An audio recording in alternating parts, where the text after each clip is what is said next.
Testing, 1, 2, 3, 4, 5. This is an interview with Miss Patience Thoms for the Griffith University Jubilee History, taped in Brisbane on February 7, 1996 with Dr. Norquist.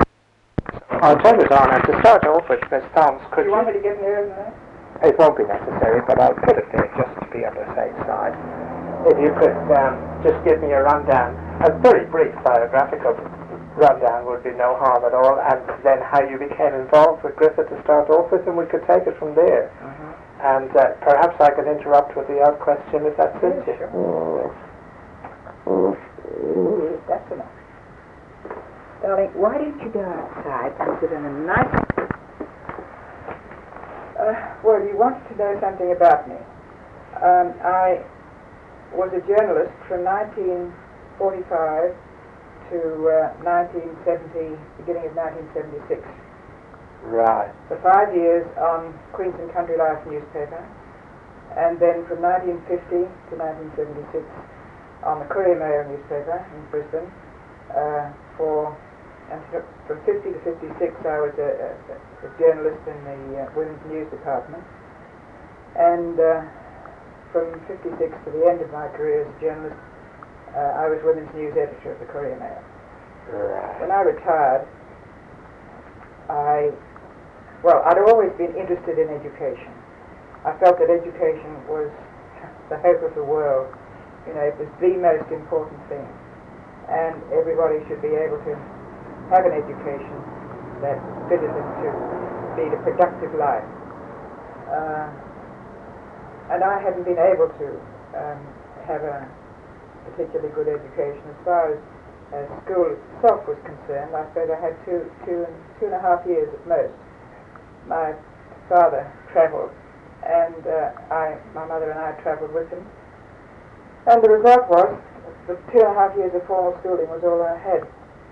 While in England, where we lived for 10 years, I did study languages, German and French, and some Italian, and this was on the radio, BBC for German and French, and the Italian radio company for Italian, and I loved it. We came back to Australia in 1939, and we're going back to England again, but the war intervened, and I was never allowed to have a job because my father said no daughter of mine is going to have to earn her own living. And so my first job, I wanted to go into the WAF, but that being an only child, my parents were most reluctant.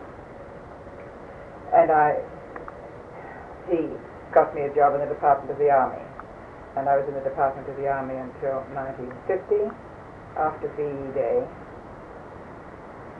1945, after VE Day, and then went to Queensland Country Life and applied for a job there and became Secretary of the Advertising Manager. After 6 weeks, 6 months, the social editors, so-called at those days, left, and I said, could I do the work of the social editors as well, which I was permitted to do. And that I was allowed, among the things I was allowed to do there was to do the education supplement every year. And I travelled around Queensland, A, getting advertisements from the various schools, and B, getting information about what was happening in the various schools and the trends, and getting people to write articles for me. I always remember one of the articles that I did when I came back to Brisbane was to go and discuss with the education department the visual education section there, and they told me, you know, it was fine. They gave me all the information, showed me around, and then said, would I please submit the article to them before it was published, and I, not knowing that one didn't do it that, I said, yes, certainly, which I did. And about 4 days later, the article came back to Country Life without a word changed, except that under the heading was article for publication by the Honourable so-and-so Minister for Education. I took it into the editor, Wallace Skelty, the late Wallace Skelty, and said, look at this, and threw it on the table. And he looked at it, and then he leaned back and laughed his head off. He said, well, I think you can only take it as a compliment, Miss Thoms. Anyway, one day the Courier Mail editor rang me up. He knew of me because I was a member of the Forum Club, and the late Winifred Moore, who was then socialist at the Courier Mail, was also a member of the Forum Club, and Sir Theodore Gray, Mr. Gray as he then was a member of Rostrum Club and was a critic at Forum, and so he knew me from Forum. So he rang up one day and said, would I care to come up and see him? He didn't want to talk to me over the telephone, and I went up and he offered me a job for Courier Mail. Yeah. And he said, I don't suppose you'd accept a cadetship, would you? And I said, no, I wouldn't. I was being assistant advertising manager and social editor for Queensland Country Life. And so he gave me a D grade. And I rose from D grade to A grade, didn't get to special A before I left.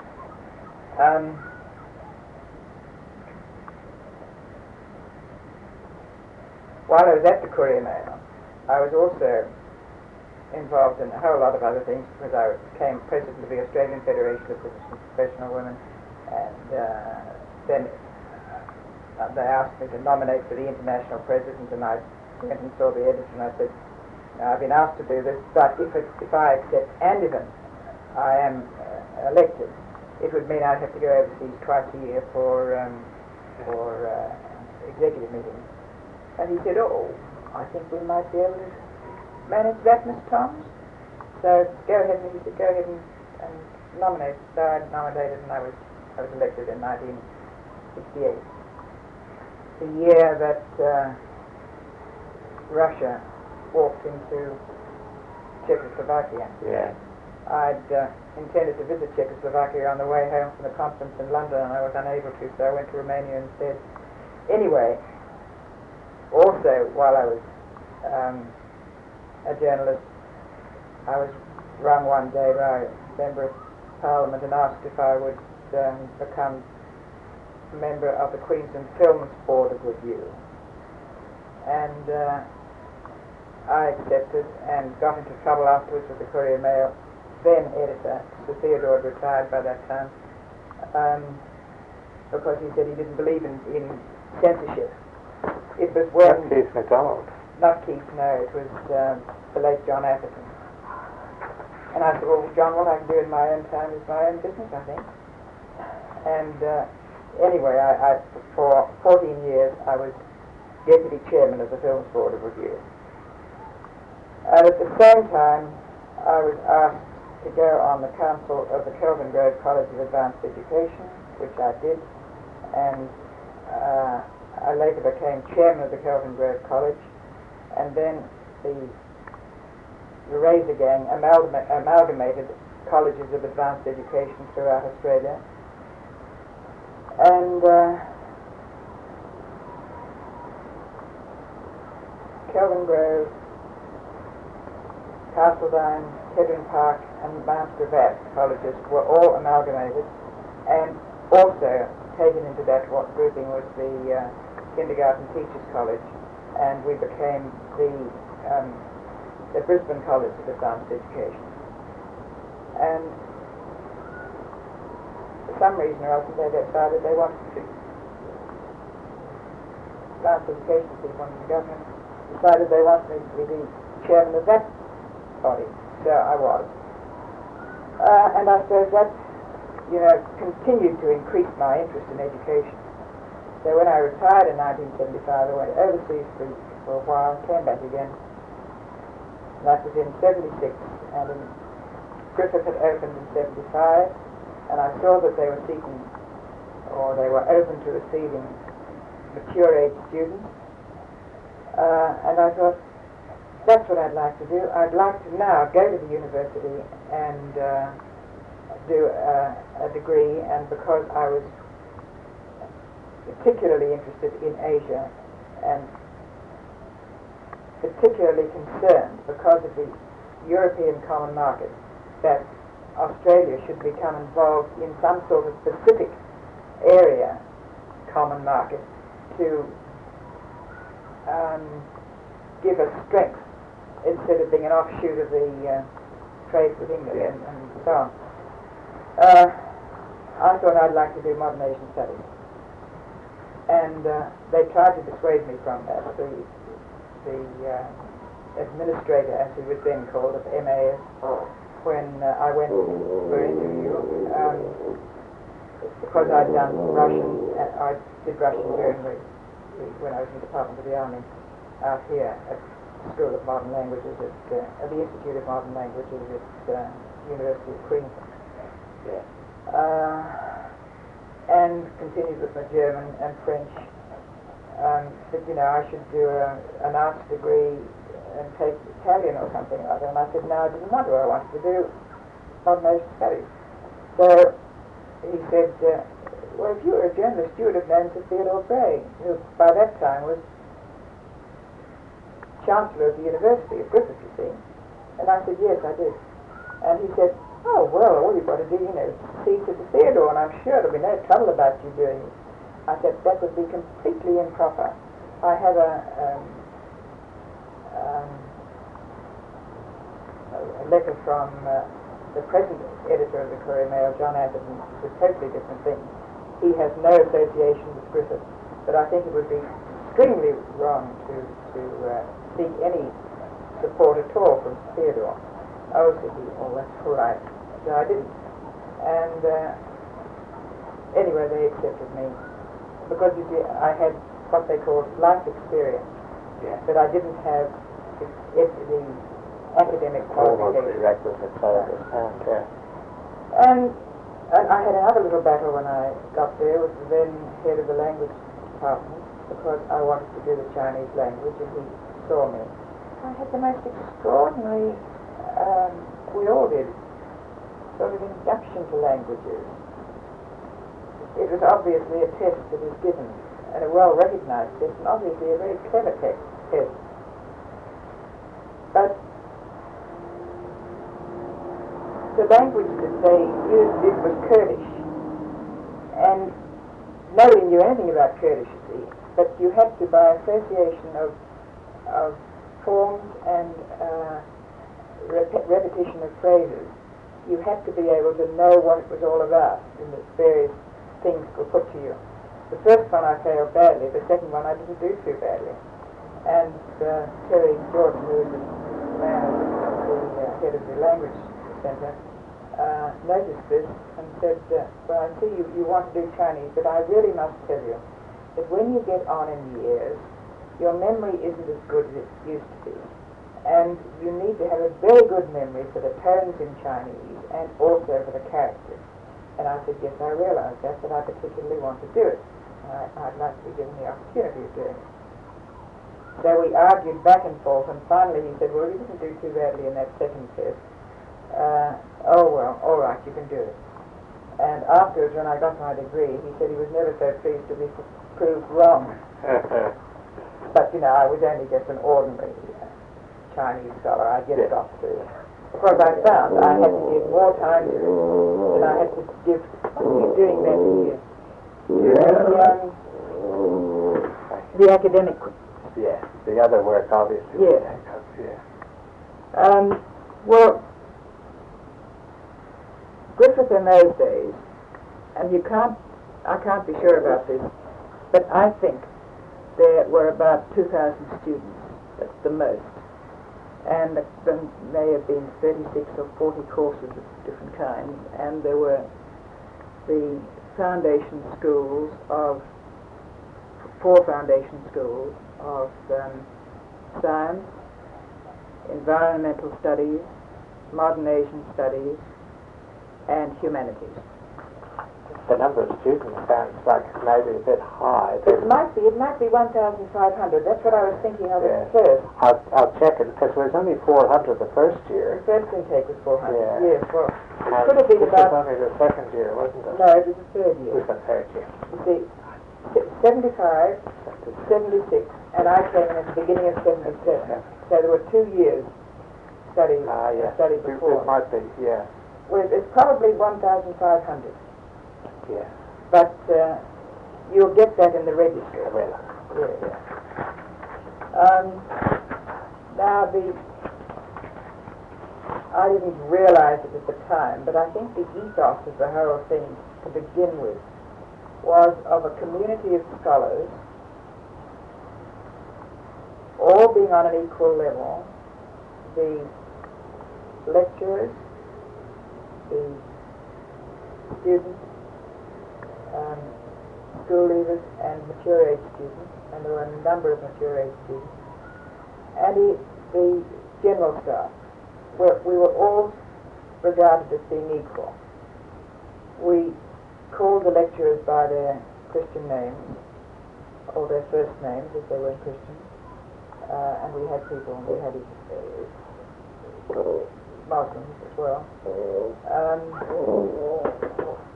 We would go to a lecture, and then after lectures go down to the common room. The staff didn't have a common room. The common rooms were common to students and staff. And we would go down to the common room, and everybody would get their cup of coffee and biscuit or whatever and sit round in a circle with the lecturer, and we would continue there having discussions. We were not supposed to be in competition with each other. And I think we did try to help each other where possible.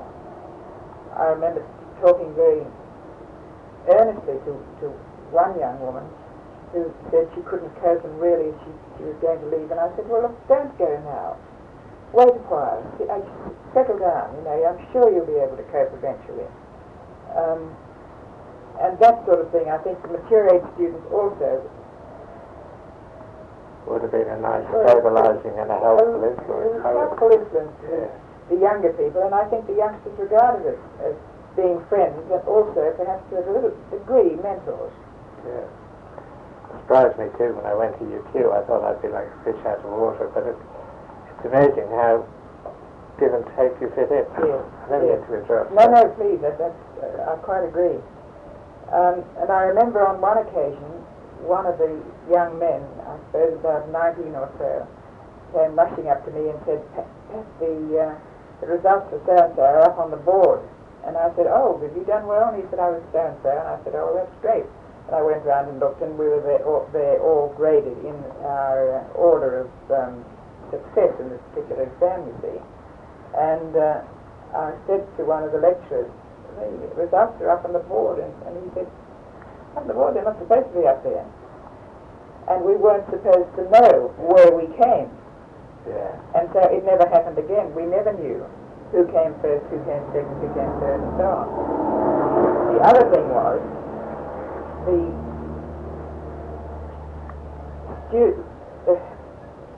the results of Griffith exams were never in the newspaper. Mm-hmm. And the students didn't want it.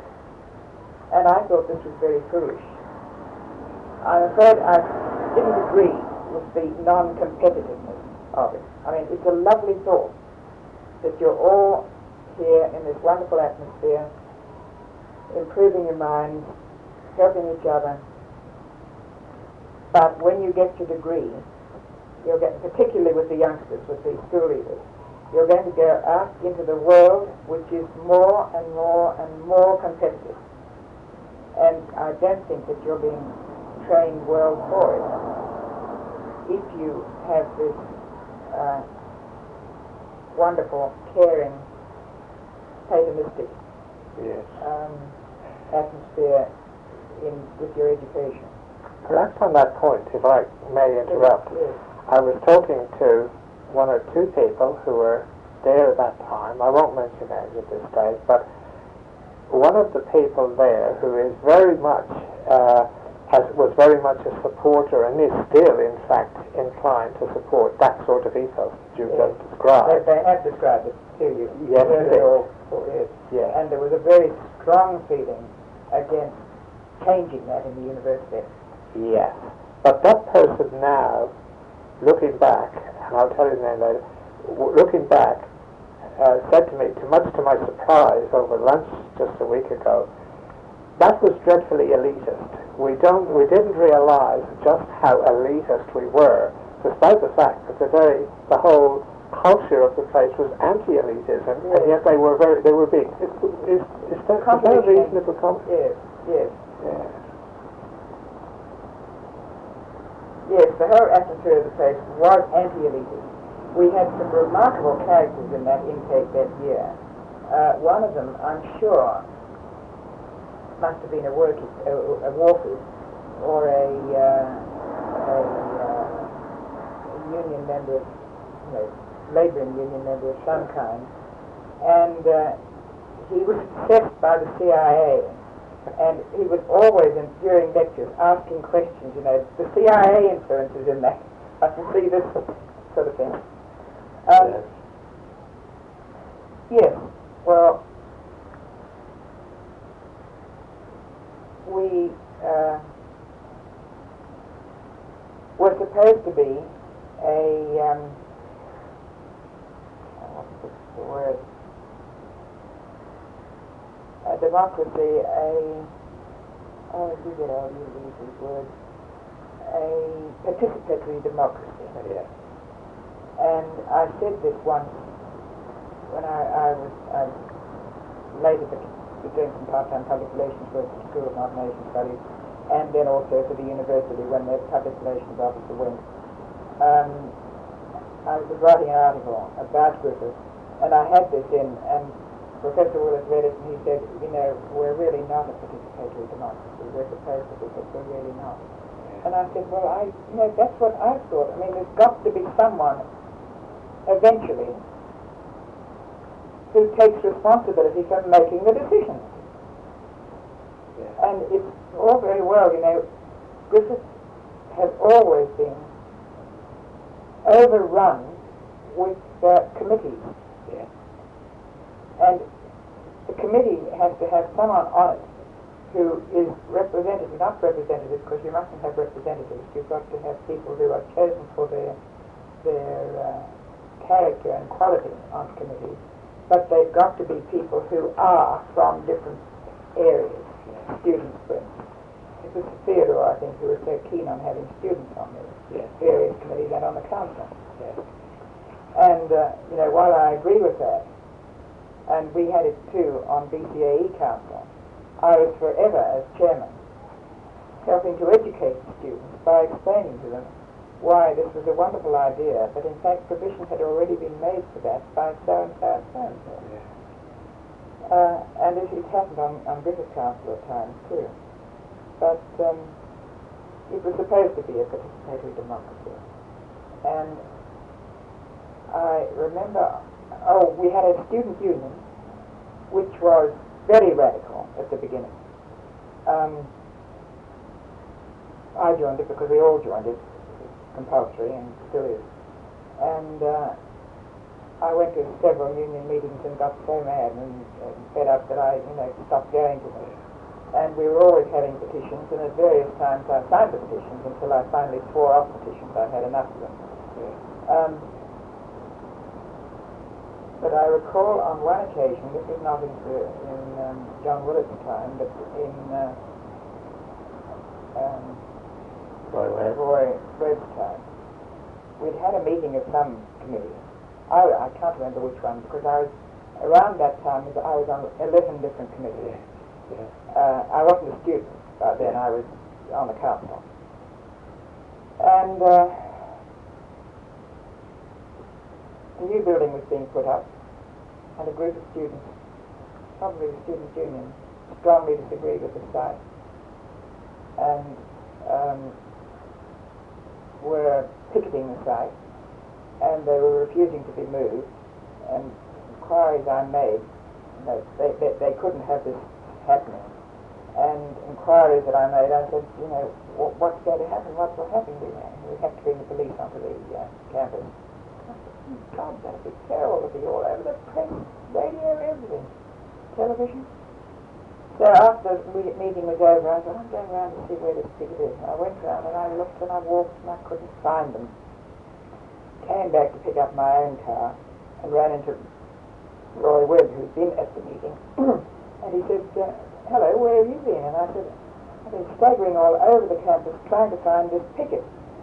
He said, where did you go? And I told him. He said, oh no, that's the wrong place, that's the wrong area. Come on, hop in my car and I'll take you around. So we went round looking for the ticket, and we found a couple of rather scrubby looking lads And he said, I think that must be it. Let's go over and talk to them. So we went over and talked to them. And gradually they were joined by a few more, and they turned out to be the pit. And they were putting forward things like, we should have been consulted.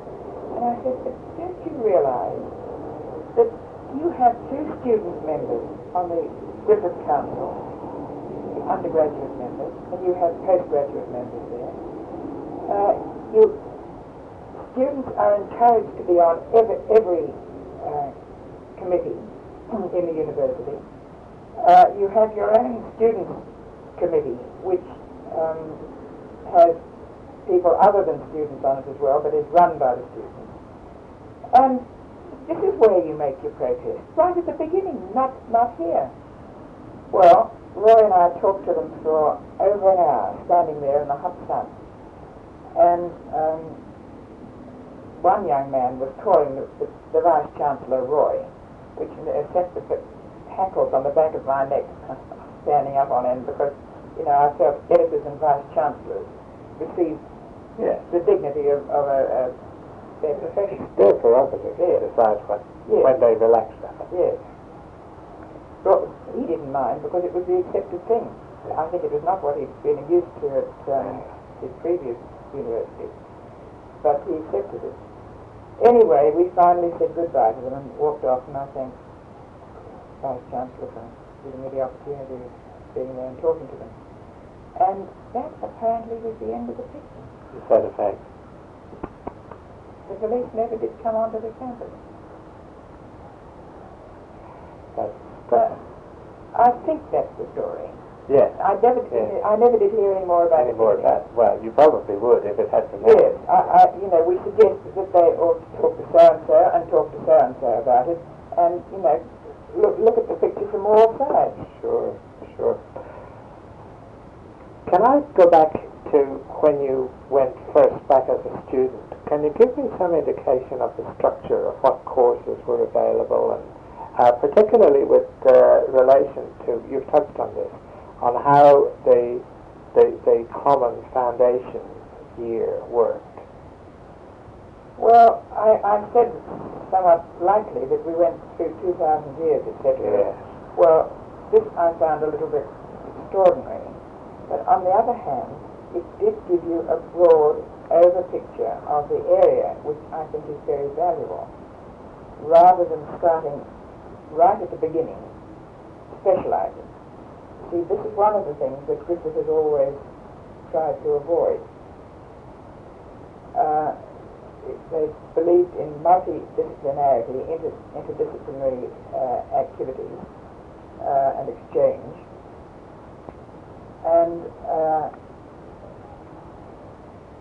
particularly in Asian studies, if it's going to be called Asian studies, then you've got to deal with Asia, and I suppose the main areas of Asia are China, Japan, and the Indonesian, Malaysian area. And this is what we did. We just touched on it. We looked at various things. But I found it absolutely fascinating. Yeah. But then, I then wanted to do the area study of China, and I did Study of Society 1 and 2,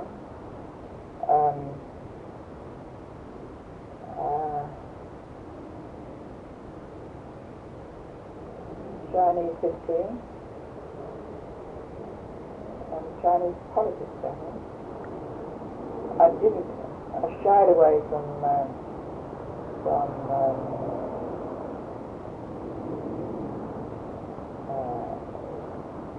economics. And I was interested more in the historic, the social, and we had quite a lot on the military history too. Yes. It was also very much a part of China. And the Chinese language.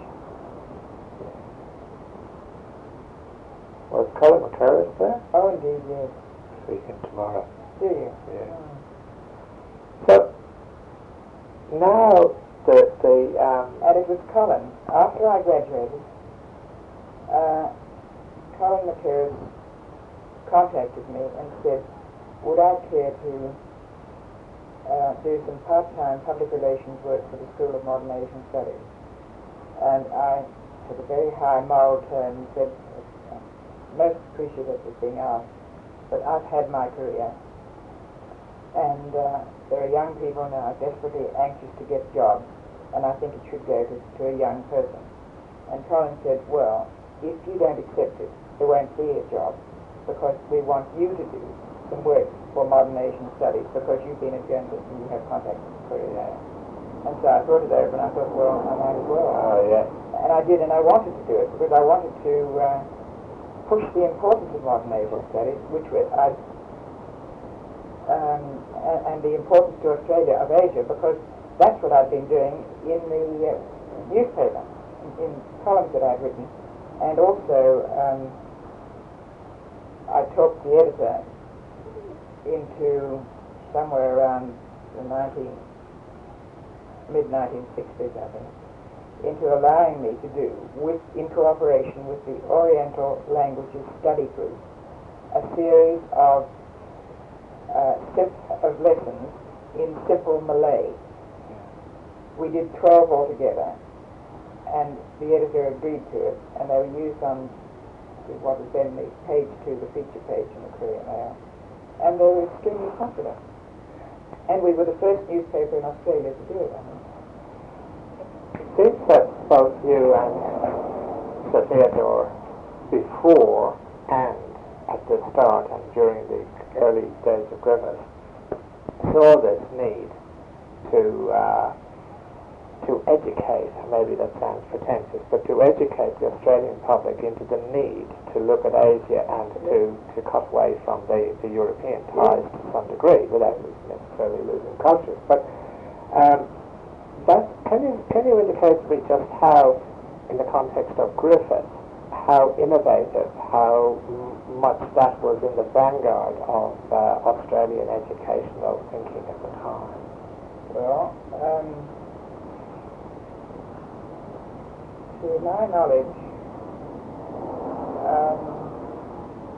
the only foreign languages, the only Asian languages that were being taught in schools, and it was largely in, at that time, in private schools, not in state schools, was Japanese. Brisbane Boys Grammar and I think Brisbane Girls Grammar were among the pioneers in Japanese teaching. And John Paul College, of course, did it afterwards, because a number of our people from Modern Asian Studies went there, were teaching there.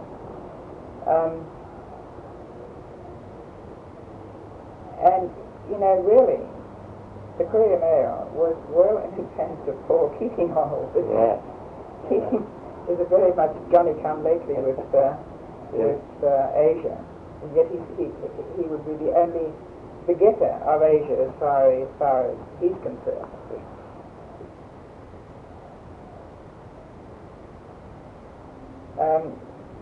Well, one of the things that we wanted to encourage as far as Modern Asian Studies is concerned was to get language teaching into the schools and into the state schools as well, particularly.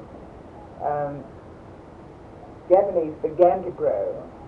I remember I was on the Institute of Public Affairs executive or committee at one stage, and a very nice man who was then Director General of Education was also on it, I think. And I was carrying on with the need to teach these languages in schools, and he said, they've got too much to do already, it's not possible. They were doing Japanese at that time, but they were not sufficient doing it. Well, we started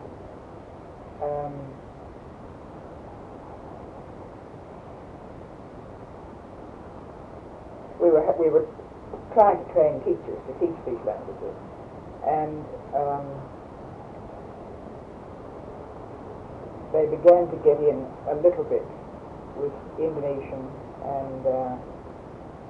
and Chinese.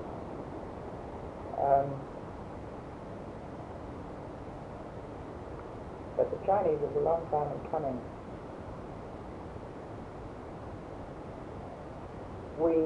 Griffith organised a school's contest for students in Asian languages, Chinese, Japanese.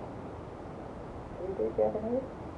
No, because Japanese was popular then. I guess they said Chinese and Indonesian, but they could tell you in modern Asian studies, like the Colin would remember.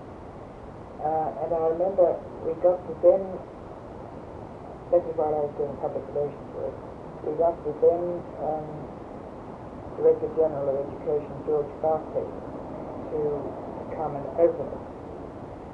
And it was always held on a Sunday, and it made a whole day, and there were prizes given to students and so on.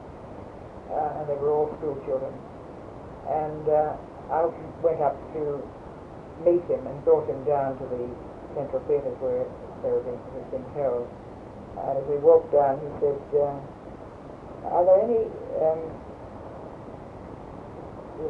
there was only Chinese and Indonesian, because he said, are there any state schools participating? And I said, no, I'm afraid not, because apparently without Chinese and Indonesian aren't being taught in the state schools. And now, of course, they are. One of the other things that we did,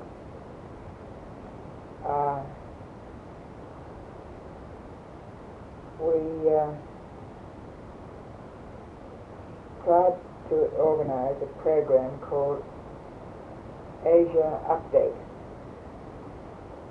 and we circularized the staff, the academics, the teaching staff of all the schools in the neighborhood, to advise them that this was going to be on a certain date at 5:30, and they would be most welcome to come to Griffith to attend it, and the subject was going to be such and such and so on. You know, for instance, the story of the Gang of Four would be discussed with Nancy Viviani and Colin McCurris and other people like that.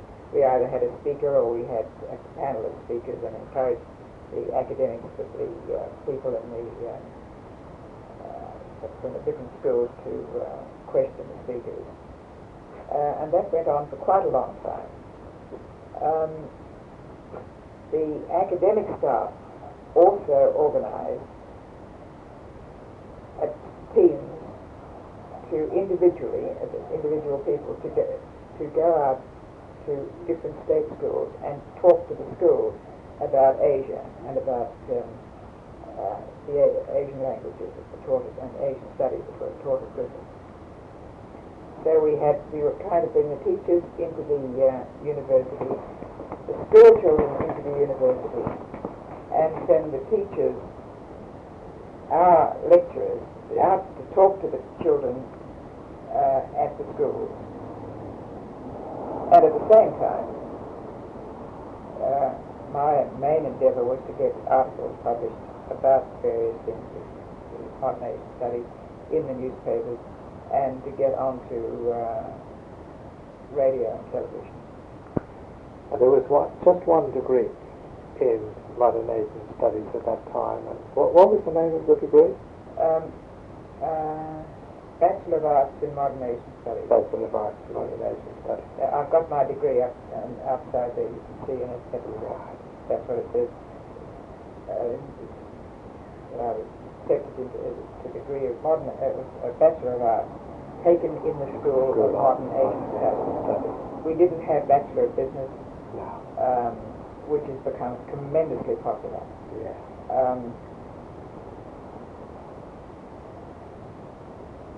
How do you feel about, or how did you feel, I'm not sure whether you would have been on council, I would have thought, about the changeover from a School of Modern Asian Studies to a School of International Business and Modern and Asian Studies, International... It's AIS now, Australian and International Studies.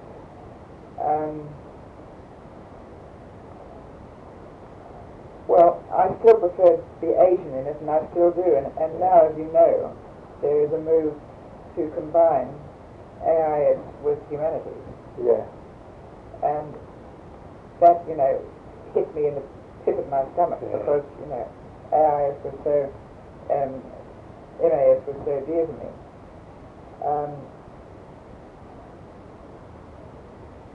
Well, that would be a monolithic change from the original concept and ethos. But all of these changes have happened gradually. They have happened gradually. They haven't been imposed arbitrarily. They've been discussed beforehand. As in the way of Griffith, I mean, everything has to be discussed beforehand. Yeah. I suppose one of the most important things that I'd like your opinion on, in the broader sense, you can deal with this as narrowly or as broadly as you see fit, but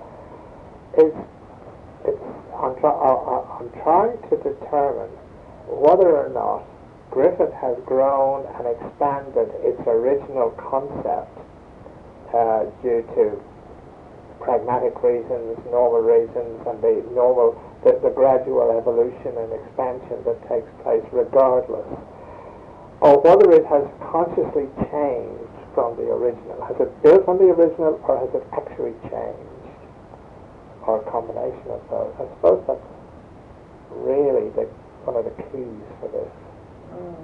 There has always been a strong feeling in the university from the time of John Willett's time through to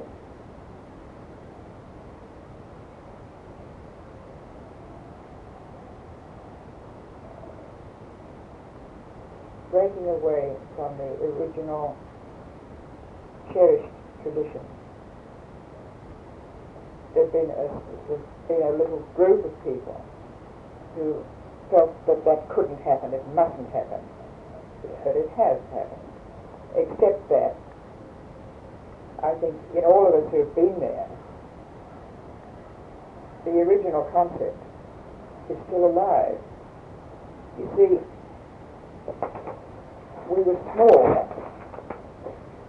and we were this happy band of brothers and sisters who were learning together and living together and all together rather on cloud nine. But you can't do that. I mean, more and more people were coming into the university scene all over Australia. And with the determination that colleges of advanced education had it too, they were to become attached to universities, absorbed by universities. And there was great fear in Griffith at this time that I hope to see, because I was on the council at Griffith at the same time as I was chairman of the council of BCAE. And I did hear at one stage that someone said, oh, there's obviously a conflict of interest there, but nobody paid any attention to that. And I certainly didn't allow it to be a conflict of interest. I would have liked to have seen BCAE in toto combined with Griffith. But there are a lot of people in positions of strength at Griffith who felt that this would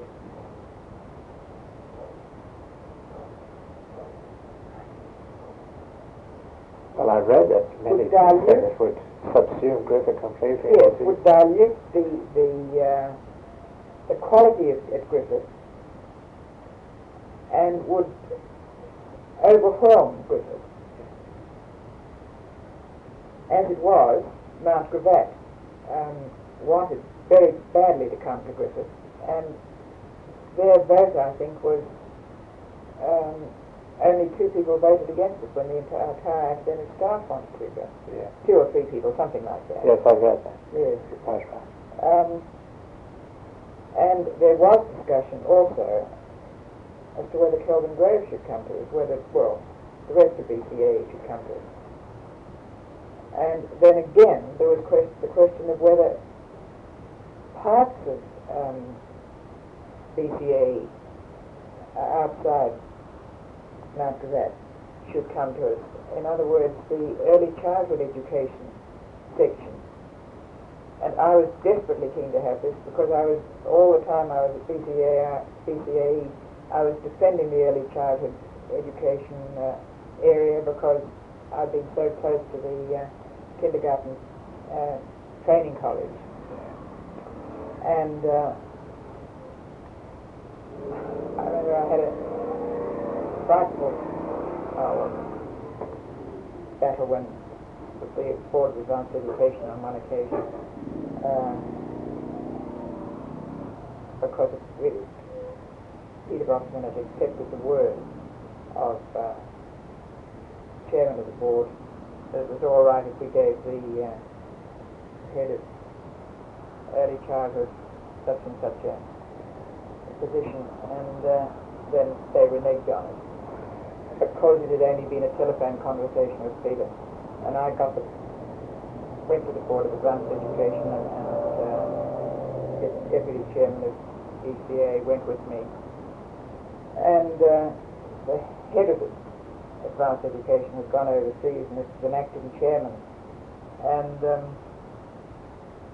he had the impertinence to tell me that I'd seriously compromised the BCAE, at which I was more concerned at getting my view across and getting what I wanted than defending myself.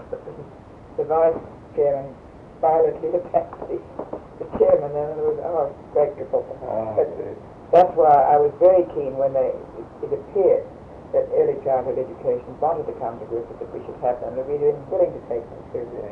But finally they decided they would go to the University of Queensland.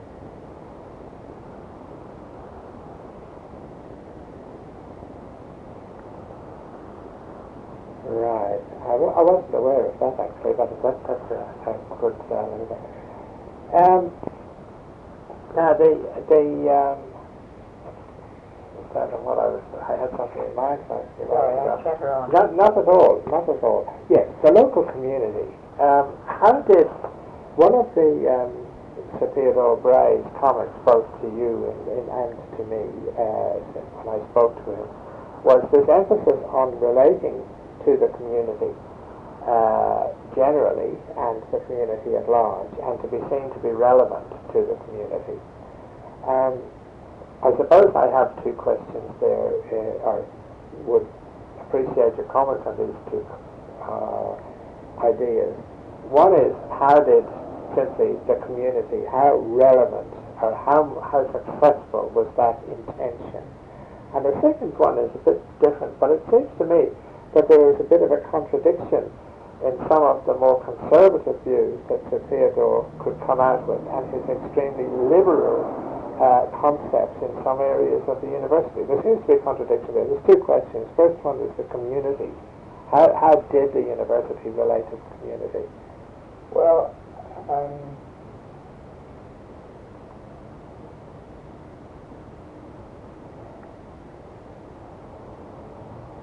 the library was open to members of the community.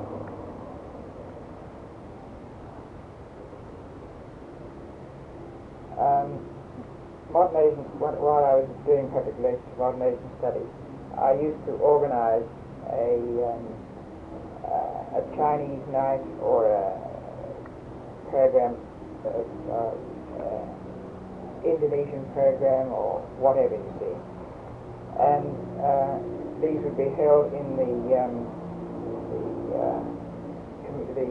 central theatres, and this would be publicized and would be open for members of the community to attend. They didn't pay for it. No, we put it on, and they were welcome to attend, and we gave them supper afterwards if they did. They were very popular. In fact, on one occasion, somebody sailed into me because we had people sitting on the stairs on both sides in the biggest of the central theatres, and I was told that it was a fire hazard and no business to have allowed it.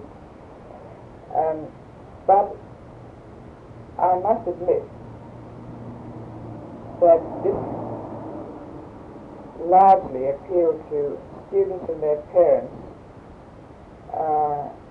and friends, rather, I think, than to the general community. We had some people coming in. Yeah. I know that David Lim felt that, you met David, I guess, have you? I haven't. I'll see him next week. That he felt that we were going to a great deal of effort to put it on for actually people within the university. The majority of people attending were people within the university. And I think he probably was right. We had difficulty getting the teachers to come to the Asia update. Thing is, of course, everybody is so busy, and anything that is outside their particular working area during term time is very difficult to do. But they had concerts, and these were open to the public too. Yes.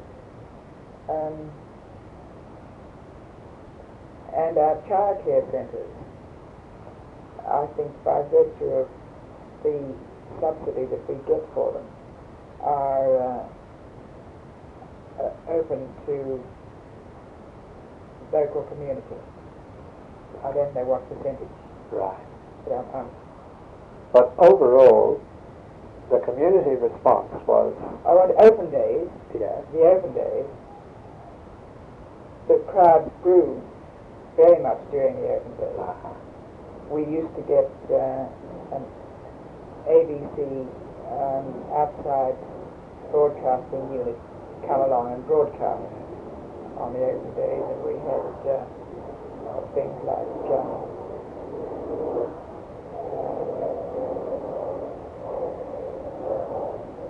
fashion parade of costumes of Asian countries, and I got a Chinese dragon dancers to come along on one occasion, and we tried to put on a really good show for them on open days. And then, of course, there has been, I can't remember what they're called now, the school students, again, were encouraged to complete projects about Asia,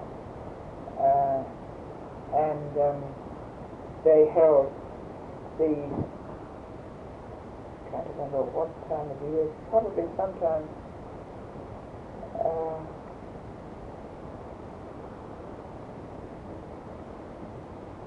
around the August period, but I'm not sure about that. Sure. But these attracted a lot of school children, and very good projects too. They had little alcoves which they decked out in various. Have you heard about this story? No, not particularly. Oh, well, you get this from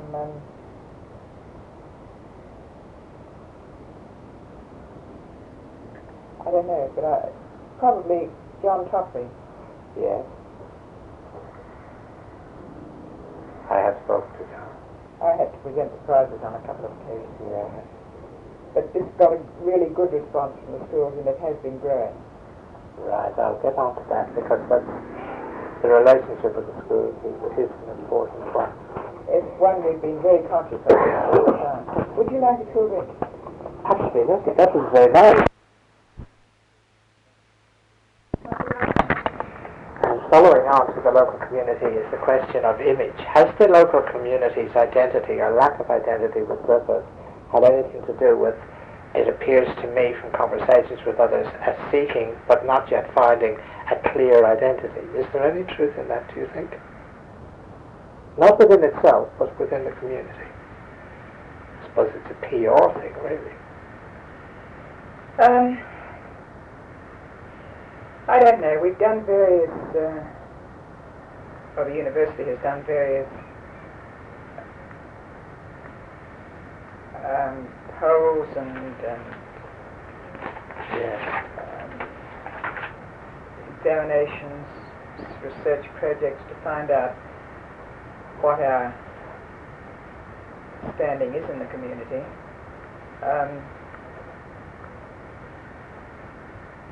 By the very nature of its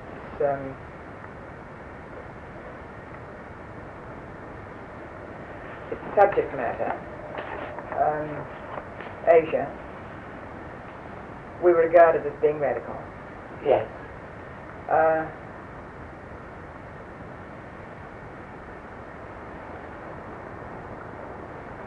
You're talking now only about MAS or the university generally? MAS in particular, but that went over to the university as a whole, I think. There seemed to be somewhere in the community an idea that the quality of our students wasn't as high as other universities. I remember one young man from the education department saying to me at a third Parliament House, which I used to attend as chairman of BCAE, how are you getting on with your clientele at still having problems with your clientele at Griffith? I said, no, we're getting, splendid people. Obviously he was looking down his nose at it.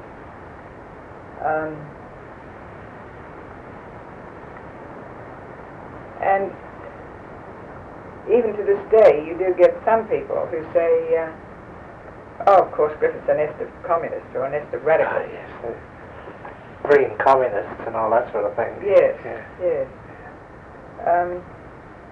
Which is a lot of silly nonsense. Yes. It's interesting in the way our students change, too. One of the young men, I haven't told you this story, have I? I didn't tell you on the telephone. I shouldn't have thought so. One of the young men who was in my class was a young man called Michael Dutton. And Michael was a sandy-haired lad who had the gift of the gab. Some other people he irritated because he talked too much in discussion groups, in tutorials, and he irritated me a little bit at times, but on the other hand, I liked him because he was so keen and so eager and so anxious to put forth his views. He came from England or Scotland or somewhere over there, and anyway, he was very radical. And in due course, he graduated the same year that I did. He went on to do honours and did very well, and then he went on to do his PhD, and he had various scholarships to China, had 2 offers, a China scholarship and a scholarship somewhere else, and finally got his PhD, and by that time I was doing public relations for the School of Modern Asian Studies, and I thought it may be a good story, so he said he would talk to me. And after we talked for a while, I said, oh, by the way, Michael, you used to be an anarchist, didn't you? And Michael said, yes, with a little grin. And I said, are you still an anarchist? And he said, no. And I said, why not? He said, I found it didn't work.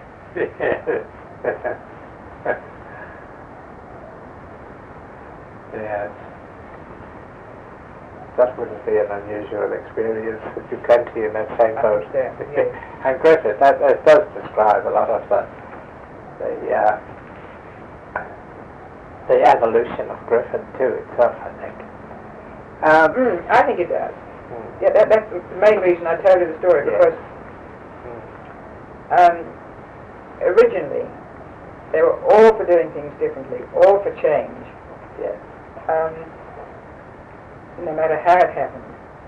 And with this other old bloke, the CIA was obviously, they may well have been some subsequent information that indicates that maybe they did have something to do with some of our political affairs. But they can't be blamed for everything. No.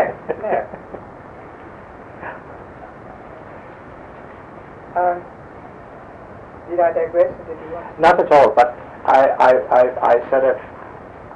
I stopped you going on to the next question by looking at something to do with image, and that's fine. But I did find, I'd just like your comment on this, as I say, as brief or as much as you can. I think, mind you, it has changed. I think the image picture has changed, because you see, we've got such a beautifully rounded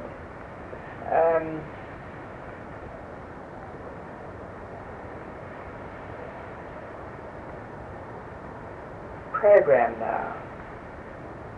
We've got all our original concepts with the importance of the environment, the importance of Asia, the innovative things that we've been doing in science, the combination of our legal courses with other courses, so that they're not for people who are going to be lawyers, but for people who are going to have a knowledge of the law in other business and other work they go into.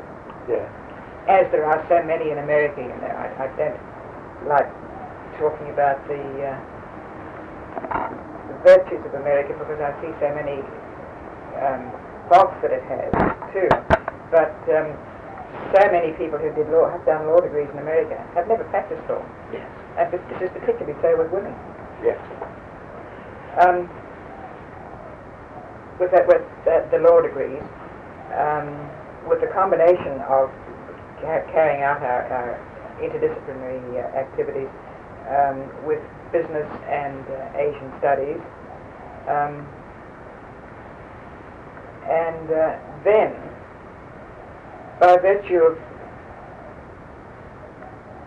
having brought into the university the very strong teaching elements at Mount Gravatt campus for the training of teachers. This is one of the reasons why I wanted BCAE to come in, because I felt that teaching is so important. If it's brought into a university and given the status of a university degree, you're going to get better teachers and you're going to have a greater impact on the quality of teaching and the quality of the students that are being taught. Absolutely. But then, all right, we brought the teaching in, and then also there's the music side with Conservatorium of Music. And while Griffith has been particularly strong on the artistic side always because of the artworks program that Marguerite Bonin has pursued, and Val Presley I think was involved in that too originally. This is developed even further with the coming in of the College of Art, Queensland College of Art. So you see, we have at the highest level a very rounded program now. We've got the music, the art, the teaching, science, law, medicine's about the only thing we haven't got, and we've got aspects of medicine with nursing and health programs. Health programs, yes. What is it called? And the very excellent health program that Professor Brownlee started with the community health. Community health, that's what I was trying to think of myself. What you're saying there, and correct me if I'm wrong, because as you will realise, I may end up oversimplifying things that people say because of the time and the space elements, which you've been familiar with. But it seems to me that Griffith has retained the essence of what it started off with, probably to some degree philosophically as well as practically, but it has added, it has enriched, and it has expanded, not only to develop its own reputation and resources, but to make itself more relevant in progress to the whole community now. Would that be overstated? Oh no, I think so. I feel that very strongly because I'm absolutely devoted to Griffith. Yes. As I told you, the 3 years that I've been a student were the happiest of my whole life. Yes. And I've been delighted to be involved with Griffith in so many ways, since I graduated. I'm still a member. Tomorrow I go to the Standing Committee of AIS meeting. Right. That's the only one that I'm left in now.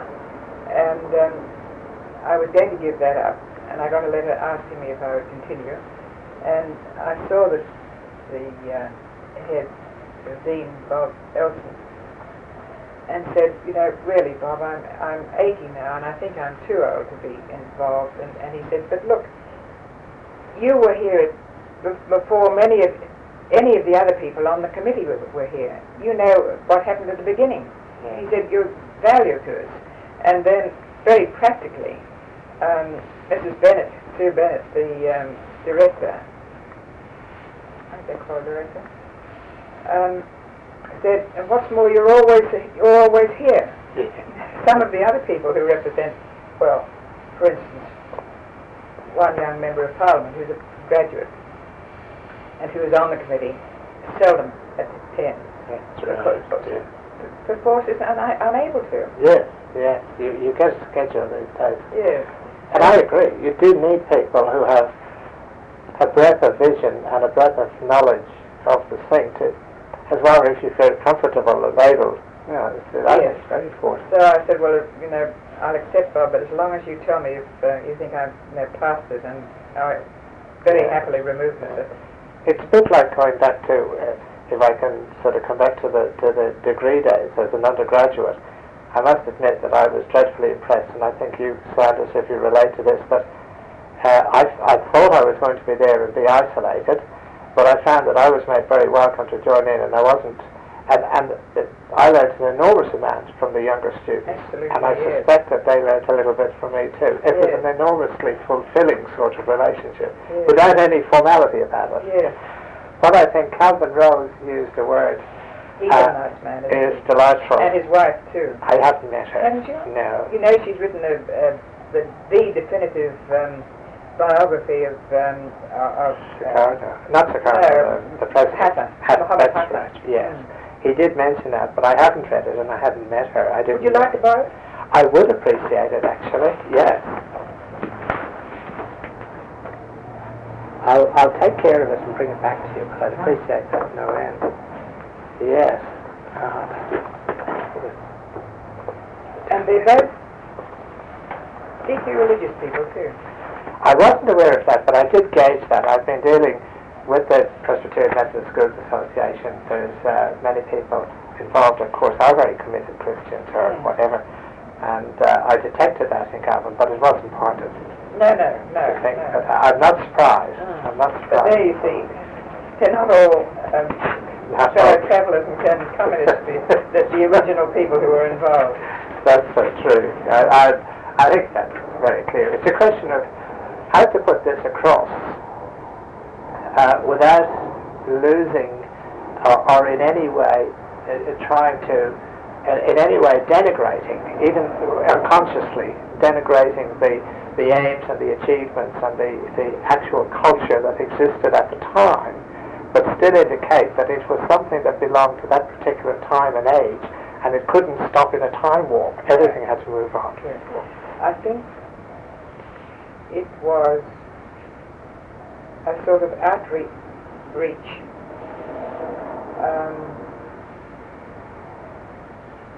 to the people who had not had a chance. And I think there might have been a little bit of intellectual snobbery on the part of other institutions with regard to Griffith. Yeah. Because we were opening our doors, we had no prerequisites. That a person had to show that they could accommodate to study and could gain from study and give something to the university in a purely non-material sense from the study. Which brings me back to the thing I mentioned. Now that is saying almost exactly what Sir Theodore Bray was saying, and he had an enormously broad but all-encompassing vision, it seems to me. He strikes me as an extraordinarily complex but interesting person, and some people may sort of just take a superficial attitude and leave it at that, but there's far more to him. Can you explain some apparent anomalies in his views, some conservatism in some ways, and yet an extremely wish for an extremely broad liberal education?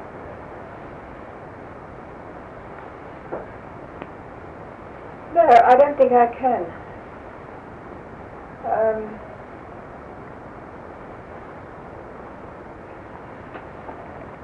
probably as a journalist,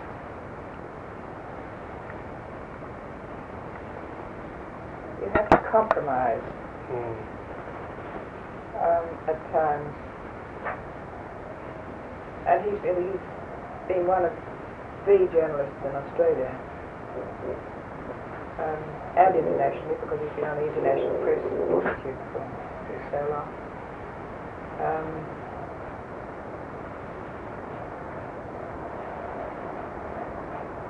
No, I know him only as working with him and fighting with him, because I haven't always agreed with him. Sure. I remember when I was a journalist, on one occasion, we were managed to go on just for your interest. Yeah.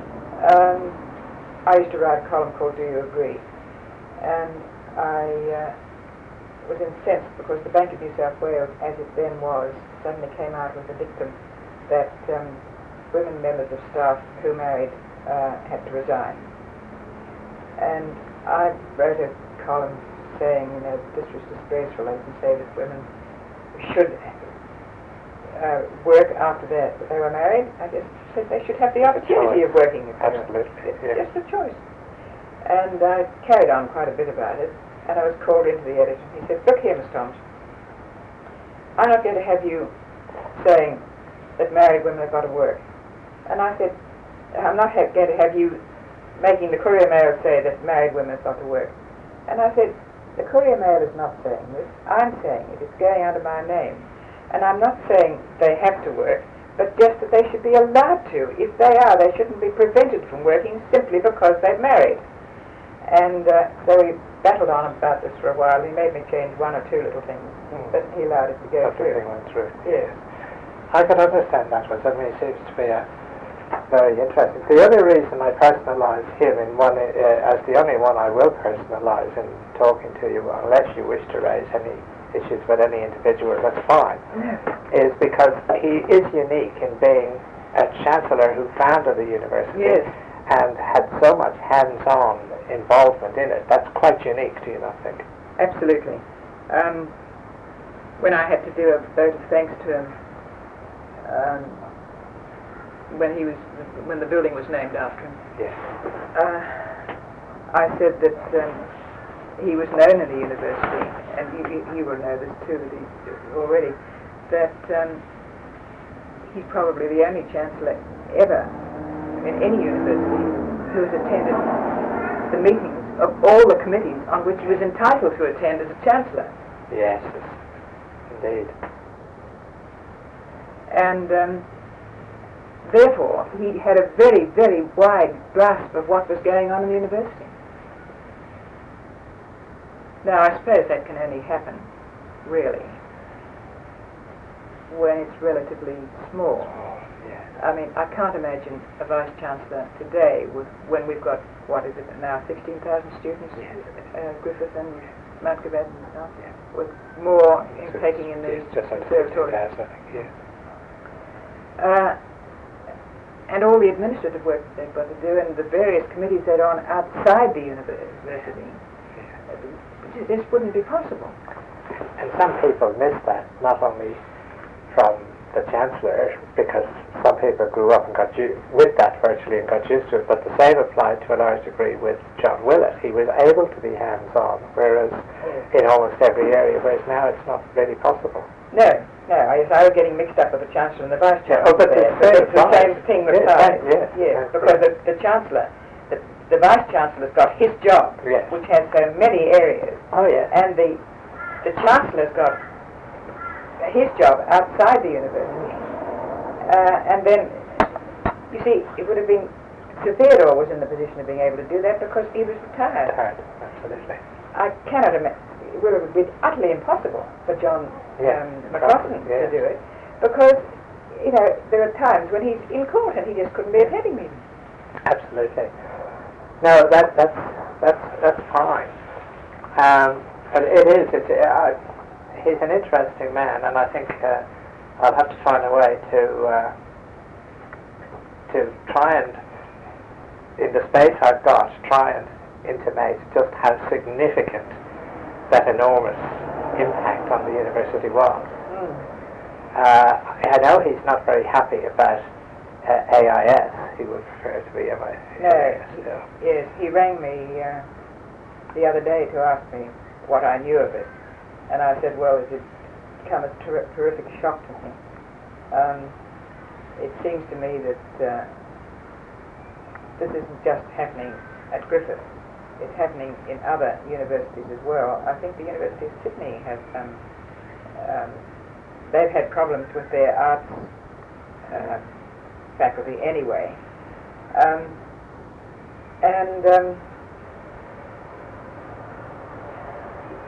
it seems to be a trend for the creation of larger faculties, and they still retain the schools within the faculty.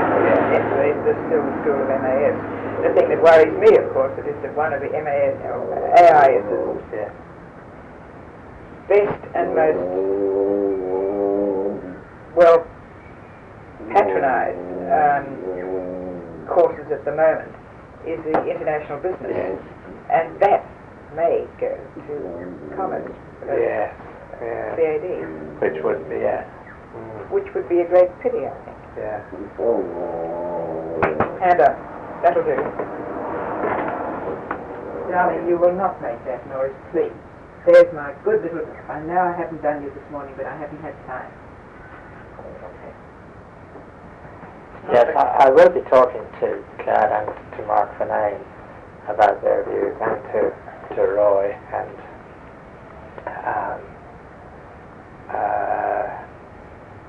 the Deputy Vice Chancellor and Chancellor about these issues. But at the moment, I'm just aware of the potential to move in that area, and I need to do more on that. Incidentally, when I was doing that, thanks to Sir Theodore, I mentioned this about all the committees he attended, and I said, this actually, he always said that he knew everything that was going on in the Courier Mail, and he did too, and he said this was because he had his spies. But I said, I believed it was because he made a point of every day going round to each department, visiting each department and talking to the heads of the department and taking an interest in what they were doing. Yes, that makes sense. And I think that carried over, you see, into his activities at Griffith. Yeah. Sit, darling. Look, Pandy, why don't you go outside? Come along. Come along. You come out and sit out here on the table. And then you'll be nice. Deputy Chancellor, because I knew in a year's time I would be going off the council, and I thought it was a good idea to let somebody else be Deputy Chancellor and, just have my final year in peace and quiet. Yes. An honorary doctor of the university in 1990. All right. I knew that, but I hadn't.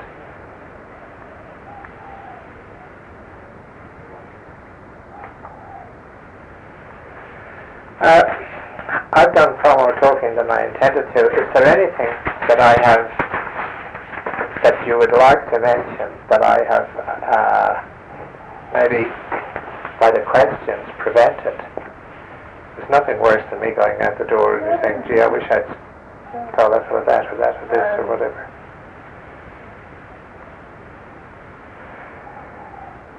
I'm glad I mentioned the U3A because that's a very important one. Association with the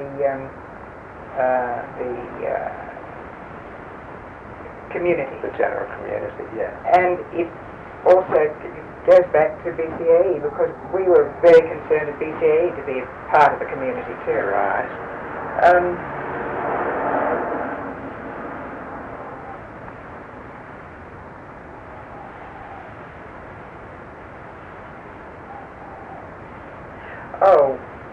One of the ways in which Griffith has become known overseas undoubtedly would be people like Calvin Rose going overseas at the request of an Asian government, I can't remember which one, to work on soil conservation with them.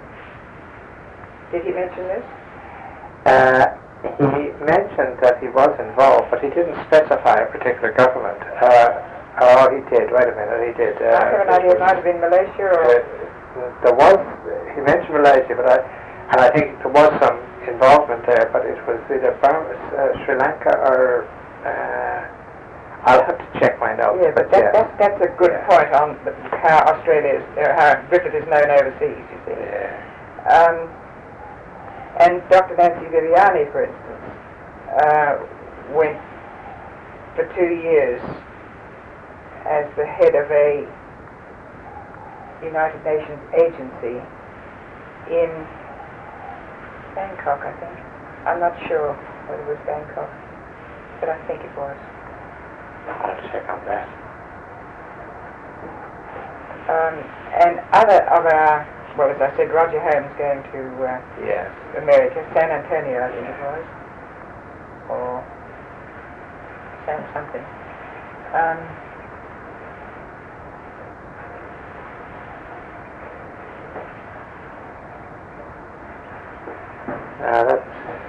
That sounds fine. And there would be others who've done similar things. I think that the amalgamations are fairly sensitive issues, some of them, particularly the Gold Coast. I think we've covered that. Without going into such detail, it's more relevant to probably a definitive history, which will eventually... I mean, I've spoken to Michael Irving and Peter Hobart, and I don't know that. Unless you'd like to add anything else to it, and I don't need it, you know what I mean? They asked for me to be on the committee that was organising this because of my association with BCAE and because the then director of the Gold Coast College was a man who I'd worked with at BCAE. Right. And I'm very fond of Michael Irving and all the Gold Coast people, and I think he's doing a very good job down there.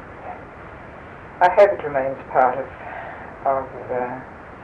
Griffith. I think it would be more important for it to remain part of Griffith if University of Queensland has its hold on Bond. I think that they made that very clear. They were concerned about Bond. Michael was talking about a federal arrangement with Griffith, which I imagine Roy would not be very happy with, but I'll need to talk to him about how he sees it and how Michael sees it, because there's obviously tensions there anyway. So yes, there have been for quite a long time. But in the broader picture, I agree with what you've just said. Bond is obviously of concern to them because it's a competitive entity if it remains that way, and they're obviously not happy with Logan, with the new campus at Logan, because it would dilute their power base, basically, as well as everything else. So that they are in a situation where their best long-term interests do lie with Griffith. But exactly what this relationship is going to be is something that they still, the residue of this very independent nature and from, say, Peter Hobart's point of view, an almost inherent suspicion of being associated with this university that is still sometimes perceived as those radical greenies and communists. But however, I think self-interest as well as maybe the change in governments will do, if they come about, will make a difference, I don't know. Yes, it's all very much up in the air at the moment, isn't it? Well, I might leave it at that, Miss Thoms, if I may, because I can't. There are hundreds of questions that I would like to ask, but I'm not going to be able to deal with them. No, exactly. And therefore, it's probably a little bit of a waste of time. I think I've gone far more into things, and I think it's important that for whoever comes afterwards, there are some pointers that go beyond what I'm doing now, and supplement what you've already done about the foundation, which is, from a historian's point of view, is just invaluable, absolutely invaluable. And I'm sorry we missed John Willett. That was a sad thing. Yes, it was. I spoke to Jean about a few days ago. I mean, she's a nice person. Very nice, very nice. And she made some helpful comments. I mean, they're always useful for a personal basis. Universities are people, they're not just bricks and mortar, so I think it's important. But substantively, of course, needless to say, she wasn't the Vice-Chancellor, she was the Vice-Chancellor's wife. And this. But they were a wonderful couple. They created a sort of family feeling. Yes, I think that certainly came the across. university staff and amongst the students. Yes. Actually, I'm going to see a student, and Jane mentioned her also, and she knew her. Shannon Lewis. Did you know her? That was the one that let me down. Did she? Yeah. Right. But don't worry about that. She would be a good interview. Shan was one of the very radical people. Yes, that's what I gathered. Yes. And she went from, after she graduated, she's back, is she? She's in Brisbane. She was going overseas for 2 years. I think she was overseas and came back, and I only spoke to her about... The reason this came about is that I wouldn't have known her name from Adams. No, Jean mentioned... No, Jean mentioned her after I had spoken to her, actually, but a colleague of mine in the English department at UQ, and she said, a friend of mine, she knew I was doing this project, and she said a friend of mine is a friend of Shan Lewis's, and he feels maybe you'd like to speak to them. Yes, well, she's supposed to be one of the first students there. And that's why I said, look, I'd love to, Rebecca. And she said, oh, she's very radical. She may not even want to speak to you, and she may not want to have anything to do with it. She agreed to do it. That's right. She said that on the phone. She said, I agreed, because I was led to believe that she had refused to do it. No, and then she said, no. She agreed to do it with me, and I nominated the date, I organized everything. I rang before, I sent her these questions. I rang beforehand and got her answering machine. I rang again and got her answering machine.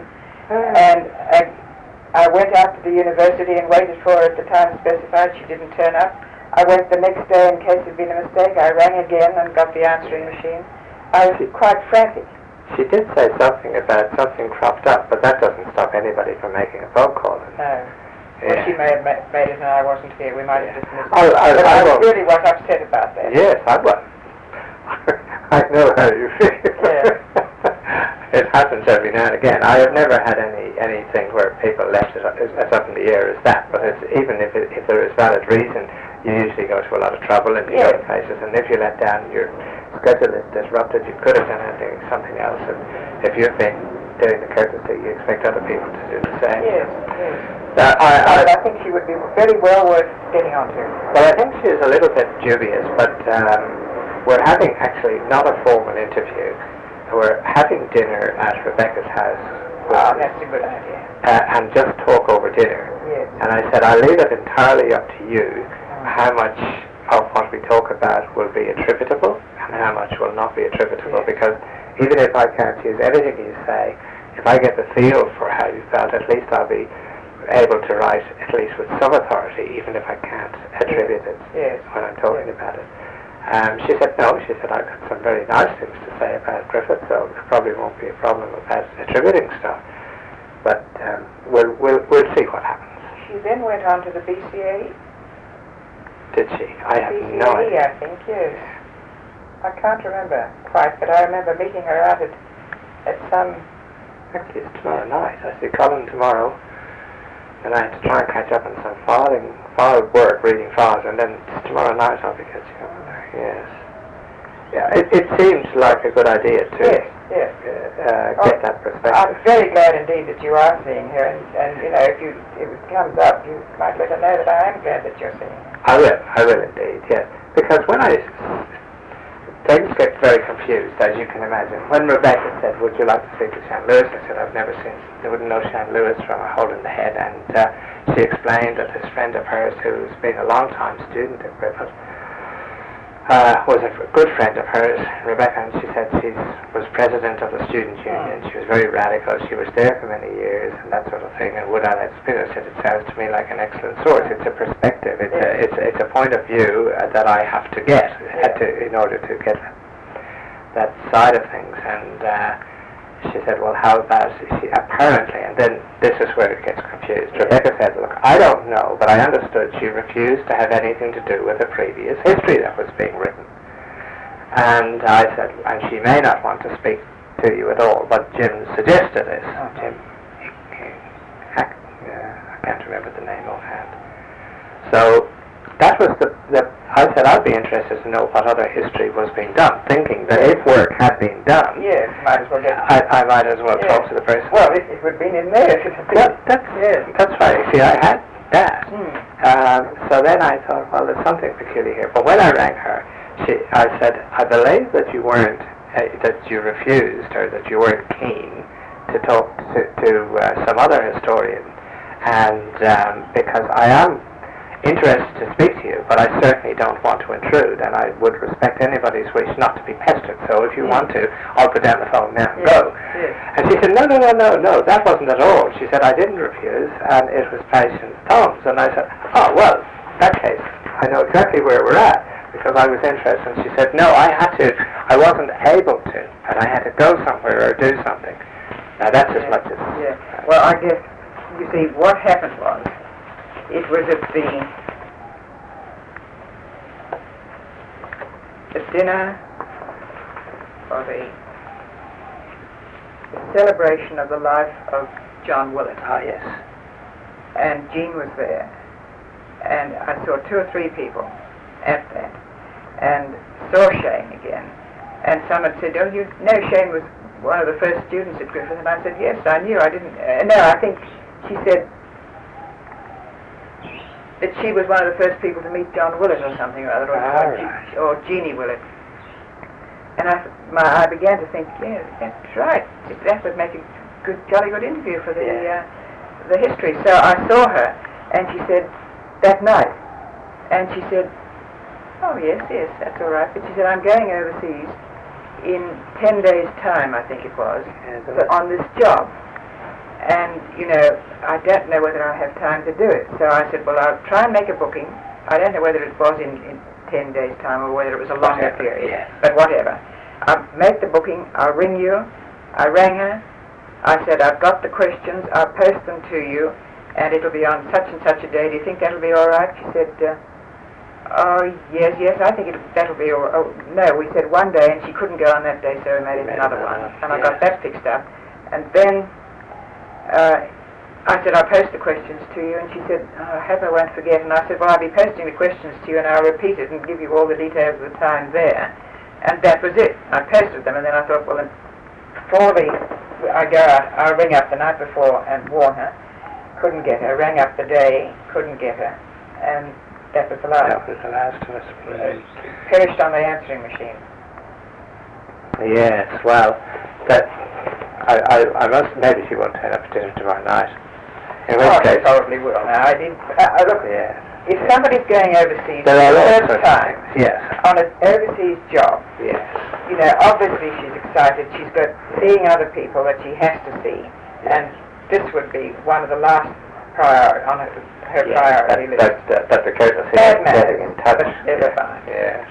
I will know that it will crop up, because, I mean, I will obviously at some stage, if we're talking about people, be referring to what they have said or done from what you've done. So it'll almost certainly come. But I certainly won't make a point of raising it. I'll see what she says. Oh, it's all gone now. I was just disappointed at the time. And, not getting any younger, you know. Look, I appreciate your time, absolutely. Oh, that's all right. I thoroughly enjoyed it. And I know there are stacks more. If I may, if you think of anything, will you either drop me a line or give me a call, and I'll pop back in and see you, or we can do whatever necessary. I'll give you a card. I'm sorry if it seems pretentious, but it's always easier than writing it down and that. And or if I may, if I can think of something, you don't mind if I give you a... You should do Sir Theodore, you know. I have spoken to him. Do it. I mean, no, but I mean do a biography of Sir Theodore. I must admit, there are very few people. One is an Irishman, a fellow called Dr. Noel Brown, who was probably the only well, he calls himself socialist but communist in Ireland in the 1930s, probably very rare in Catholic Ireland. Yes. And he actually eradicated TB from the country, which was the great scourge. Joined the party, a very new, radical political party, reminds me of Griffith in some ways, but who was led by a very, very traditionalist Republican. And eventually his career was high. I interviewed him at the West of Ireland, and he and his wife, they're almost poverty-stricken, living in a little Irish cottage. But it's a very interesting life. It's totally out of context. Yes. I mean, had he been in London or in Sydney, that probably wouldn't be nearly as interesting, but to have that sort of commitment in Ireland in the 30s and 40s Wonderful, and down in the 50s, quite unusual. But I must confess that Sir Theodore, because of, I don't know, I probably haven't had time to sit down and think in order to be able to enunciate the sort of anomalies that I seem to detect. And I might be quite wrong, but it does seem to me that he's quite a very fascinating character. And his family is interesting too, because his wife was an academic, university graduate, and all his children university graduates. Yes, I did know that all of his children went to the graduate. In fact, I'd have to catch up with David at some stage, because I promised another person from the Courier Mail that I'd go and interview him for the Brisbane Boys College history, because all the boys went to BBC. Yes, of course, yes. Oh, I remember when he was a cadet at the Courier Mail, when I was there, and for a BBC function, he came in and asked if he could hang his evening suit on the back of our door so that he could change afterwards, after he finished his work. Yes. Go to the ball or whatever it was. Ah. Might I use your bathroom before I go? Yes, certainly. Okay. Oops, sorry.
That's marvelous, thank you.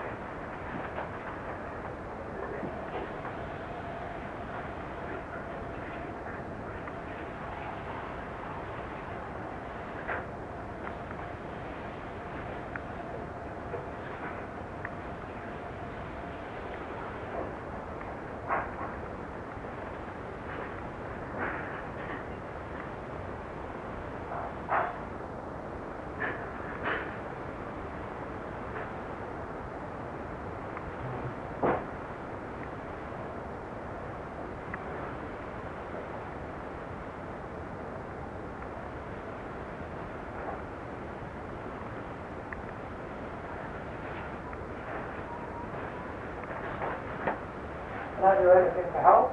There. I was thinking, you can have a look at this here, should I? I am now a member of the council of the constitution way. I'll offer a package. I'm not any considered monitor. That's good for that.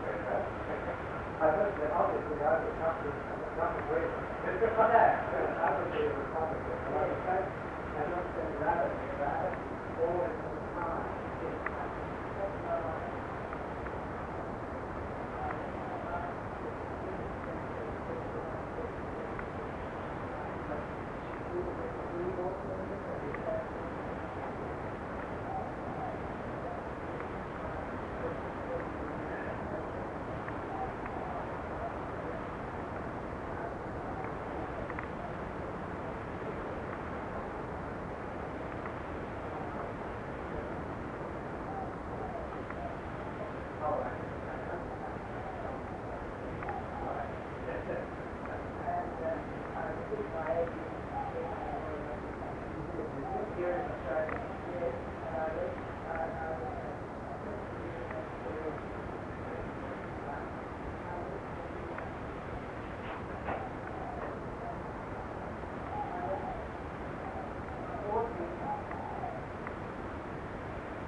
couple of things.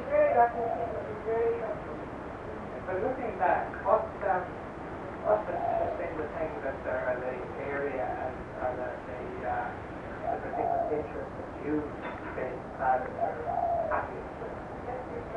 That's possible. You sure? I was born over here. I should have had some information, but I didn't. I'm from February, or Catholic. And I think, when I got it, I got a library. Yes, I'm not allowed to talk about that. Well, that is safe. That is something you come back and you said safe. Yeah.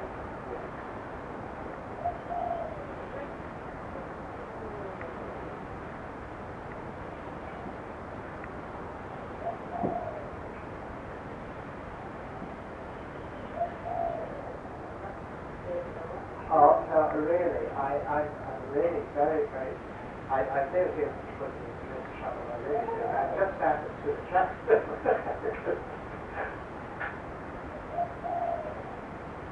Yes, I'll be able to see I don't know.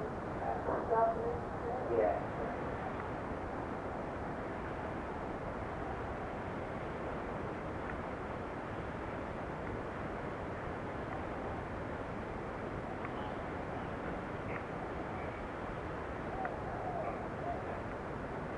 This was your many accomplishments you feel most pleased with. I think I was very fortunate. Things that I've enjoyed doing.